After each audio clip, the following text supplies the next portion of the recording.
last video, I talked about the successful Spanish offensive to retake the town of Fajardo from the Americans and the Puerto Ricans who helped them.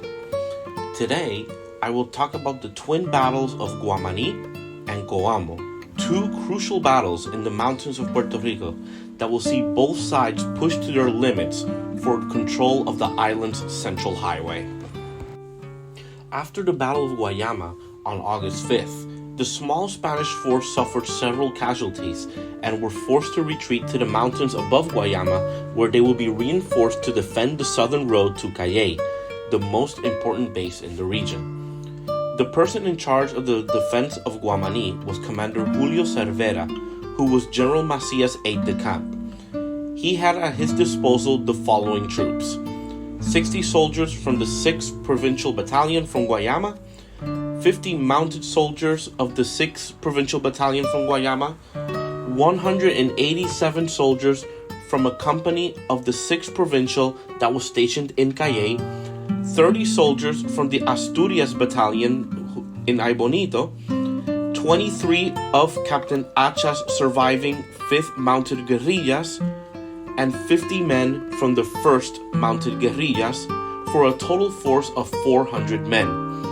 Cervera ordered the construction of trenches on the Guamani Mountains that had an excellent view of the main road going up from Guayama to Cayey. He placed 200 soldiers in these trenches. The guerrillas and some of the 6th Provincial troops were placed underneath the trenches in the trees, while his best sharpshooters were placed on top of a warehouse where Cervera had made his headquarters. At 9 a.m. on August 9th, American forces under Captain Walsh, with companies A and C of the 4th Ohio, started making their way up towards Guamani. These forces were guided by Maximo Luzunaris, their local guide, and several other men, including Colonel Coit of the U.S. Army. They received orders from General Miles to scout the position and to not engage with Spanish forces if possible. Company C stayed at a curve in the road 2 miles ahead of the metal bridge, while Company A moved on. The summer heat takes a toll on the American troops, causing the column to stretch out. Colonel Coit, the guides, Captain Walsh, and 12 other soldiers arrive at a roadman's house, or known as the Casa de Caminero, just 1 kilometer away from the Spanish position, and get on the roof to see the Spanish trenches. Commander Cervera had been watching the Americans the entire way, and when he saw them reach the house, he orders his men to open fire on the position. Walsh yelled at his soldiers that were still behind to take cover behind the hills, but the orders were not well understood, and the soldiers retreated in a disorganized manner, thinking they were being ambushed. Company C, seeing the fleeing men, also panicked and retreat. Colonel Coit tried to get the men together, but it was too late. Spanish troops kept firing on the positions, while the 1st Guerrilla started making their way towards the American position. Once they got there, the house was already abandoned, but they managed to capture 4 of the Americans' horses before going back up the mountain. When Company C returned to Guayama, unsure of what exactly happened, they exaggerated that Spanish forces were on their way to the town and a defense was set up. American cannons started shooting at the road where the Spanish supposedly were, but instead were shooting at civilians. By the end of the battle, the Americans suffered 2 killed and 5 wounded. The Spanish suffered no casualties, making this one of the few Spanish victories of the war. The Americans then prepared for a second attack on Guamani, scheduled for August 13th. While all of this was happening, there was another battle taking place at the same time in Coamo.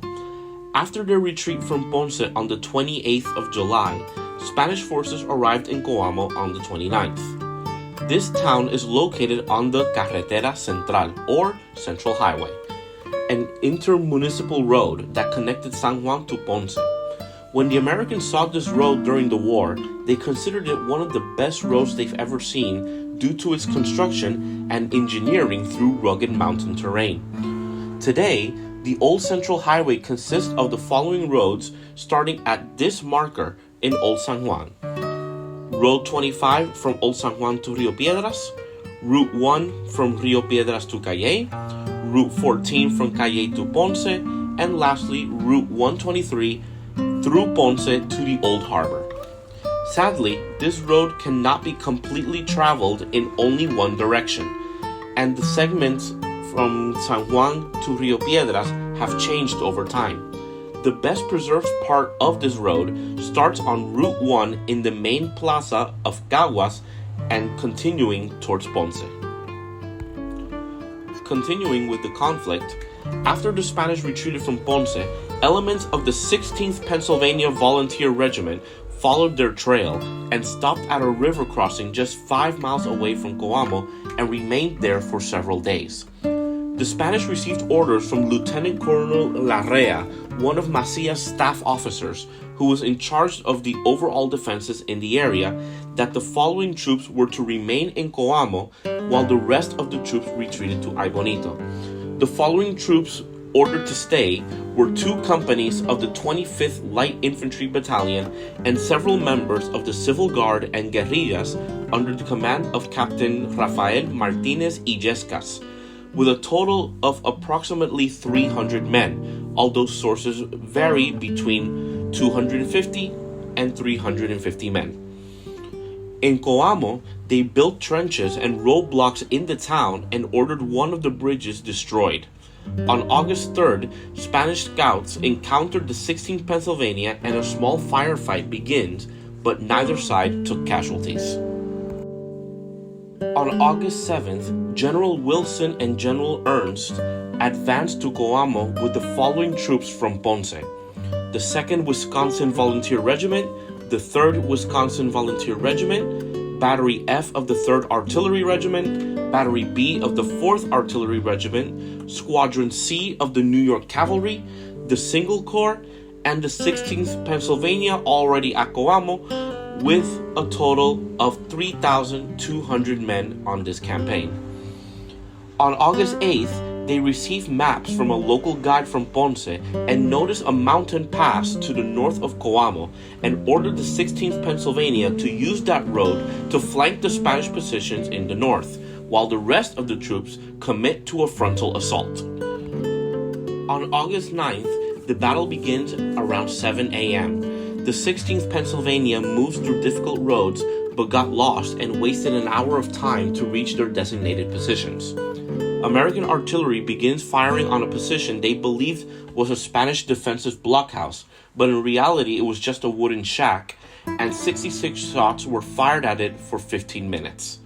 Illescas orders his men to the defensive positions they had built. The 2nd Wisconsin arrived at the northern bridge only to discover it had been destroyed and search for a new way across the river. A Spanish scout notifies Illescas that Americans have been spotted north of the town. Seeing that his position is now endangered and facing encirclement, he ordered a company of troops to defend the pass to Ay Bonito while the rest of the troops gather supplies and prepare for a retreat. Captain Ita of the Spanish troops orders his troops to fire on the flanking Americans, and the shootout continues for an hour.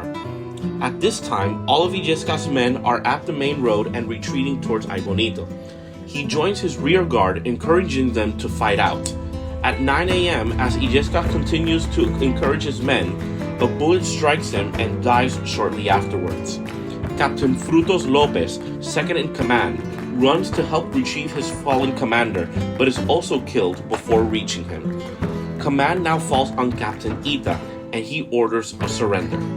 Many of the troops refuse to surrender and continue to retreat to Ay Bonito and meet up with the rest of the army waiting there.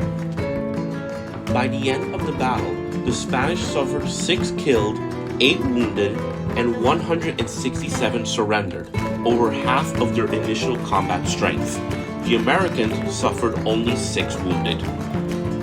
In 1927, 2 obelisks were made and placed on the spots where Illescas and Lopez were killed just a few feet away from each other. Lopez and the other men killed in the Battle of Coamo are still buried in the cemetery of the town.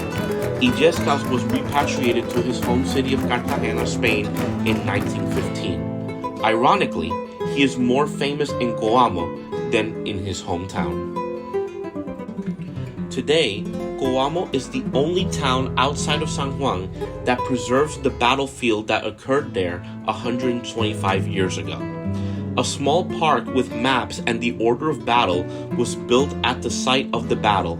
The obelisks are still there, and the section of the road where the last part of the fighting took place is known as the Avenue of Heroes, dedicated to the Spanish soldiers who fought there.